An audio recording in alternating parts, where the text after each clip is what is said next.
Hello everyone, it's Shel C from PaperOcotilloStudio, and today I'm sharing with you day 5, prompt shake for the hashtag Art Journal Habit 2018 November challenge. This is an art journaling everyday challenge.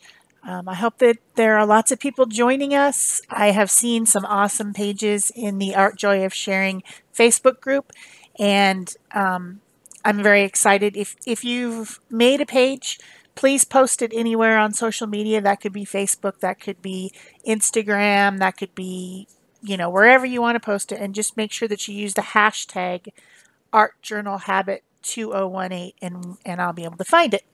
So to start out my page, I'm using a loose leaf pages that will be bound into a book made out of junk mail.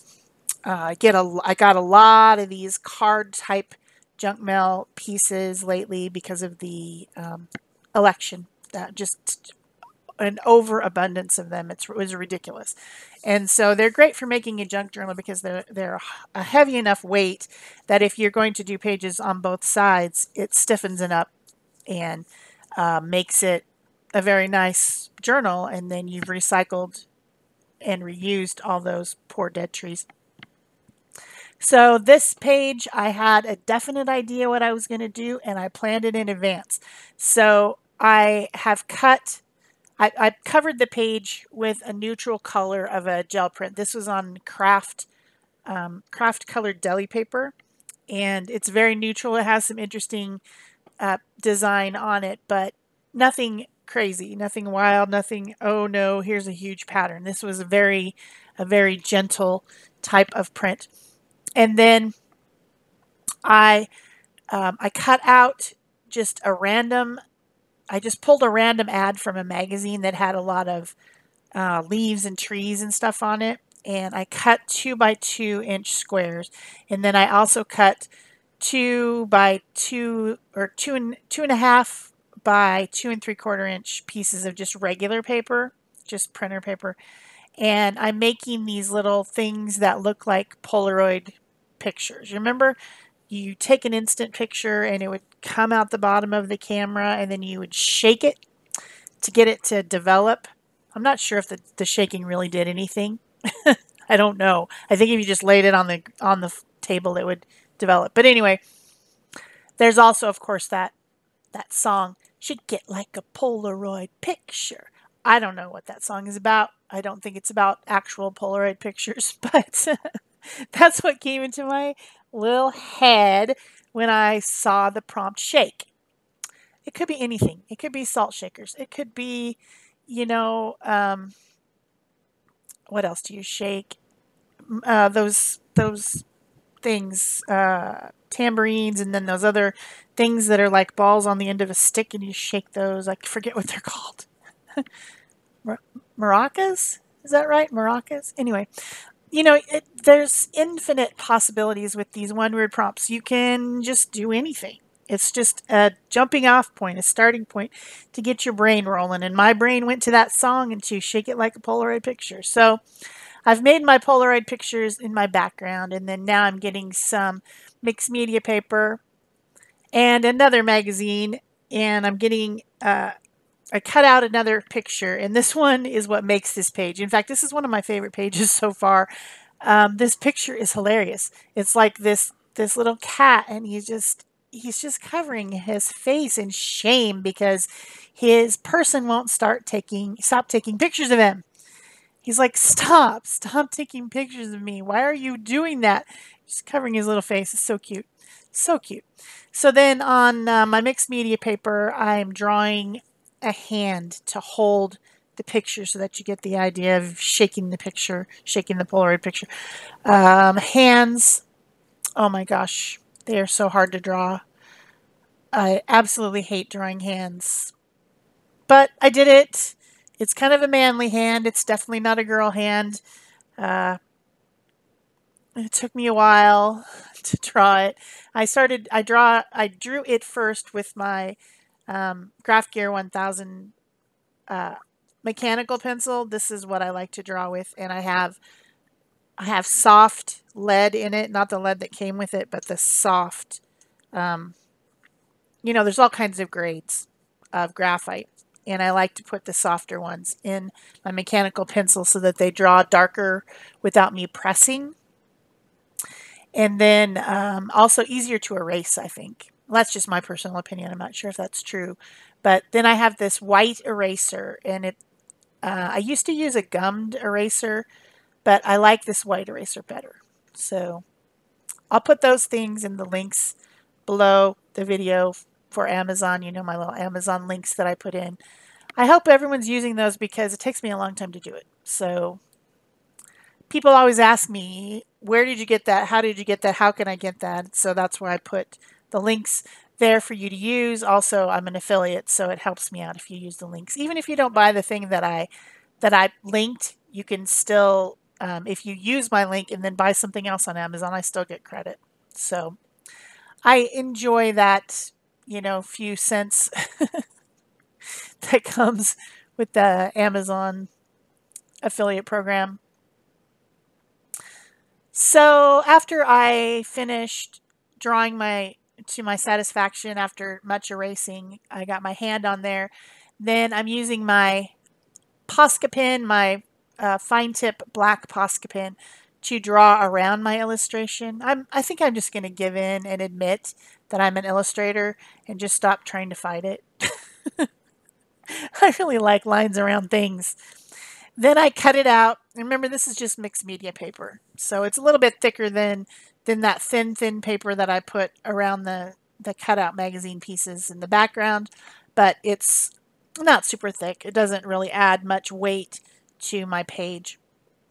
So then I used my matte medium to attach that to the page. And what I did not do, and what I recommend you do, is I did not make sure that my Posca pen was 100% dry.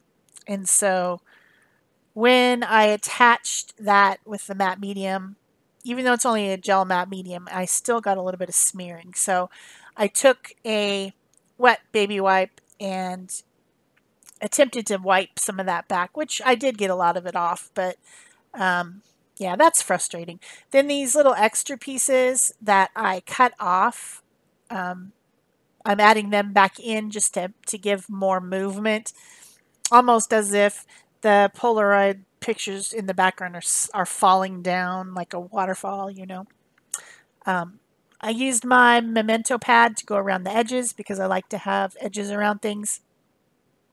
You can see I'm still getting annoyed with the smears, but I fixed that. It's all good. So then I'm using some portrait pink acrylic paint, a little bit of titanium white, and a little bit of this sienna color. I think it's sienna. It might be umber. No, I guess it's umber, burnt umber, to paint the hand. I could have used watercolor. I could have used markers, you know, alcohol markers or something, but I just tend to reach for the acrylic paint because it's right there in a basket right on my left-hand side. So I often use acrylic paint. It's just right there. It's so easy. So I put my first coat of acrylic paint, and this covers up a little bit of my black lines, of course, which have to then be drawn back in. It's not that big of a deal, but you do need to make sure that your acrylic paint is dry before you go back over it with the Posca pen, or else you will ruin it, or whatever pen that you use, because the paint gets into the fibers of the tip, and then it dries in there, and then ruins your pen. So always make sure that your mediums are dry before you use your pen. But this pen, Posca paint pen will write over anything. So that's why I like it so much.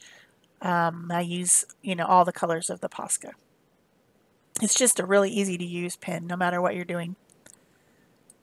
So this time I was smart and I dried the Posca pen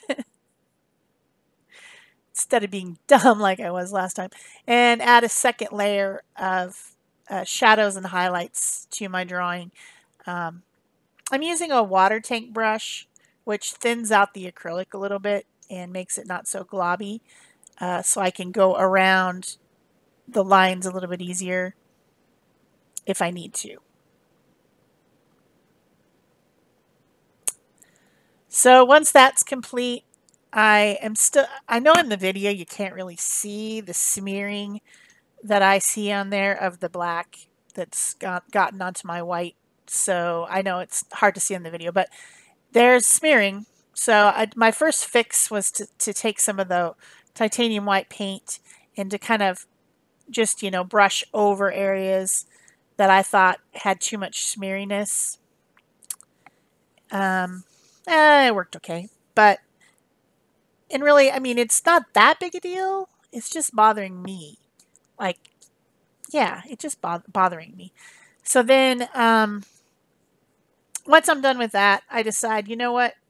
Embrace it. I was planning on putting shadows around the pictures anyway. So I decided to use my Stabilo All pencil and just go ahead and put like smeary watercolor shadows. I was going to use the Faber-Castell acrylic India ink pens and do my shadows that way.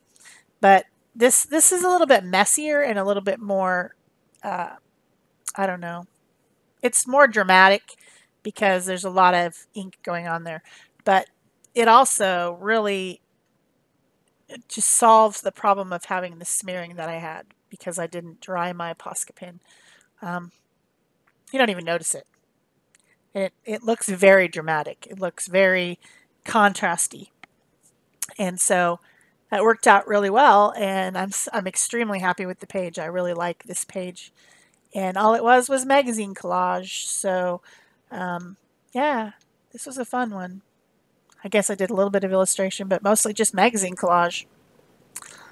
And it comes across exactly what it's supposed to be.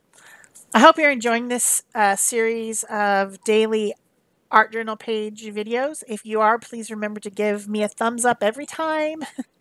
Leave a comment below or a question if you have one. Of course, subscribe if you haven't already, and share this page if you know someone who likes that song. Shake it like a Polaroid picture. For my finishing up, I just wanted to add some warmth to that center photograph, and so I'm using a little bit of the Faber-Castell India ink markers. These are the pit pens, and I added some pink and yellow to the background of the photograph of the embarrassed cat. Such a funny picture. And then I'm just adding some words using my Brother P-Touch label maker. They just say shake it like a Polaroid picture, in case you didn't already get that, in case you've been living in a cave and you didn't already get it. So that's it for me for today, and I guess I'll see you tomorrow. The close-ups are coming. Bye-bye.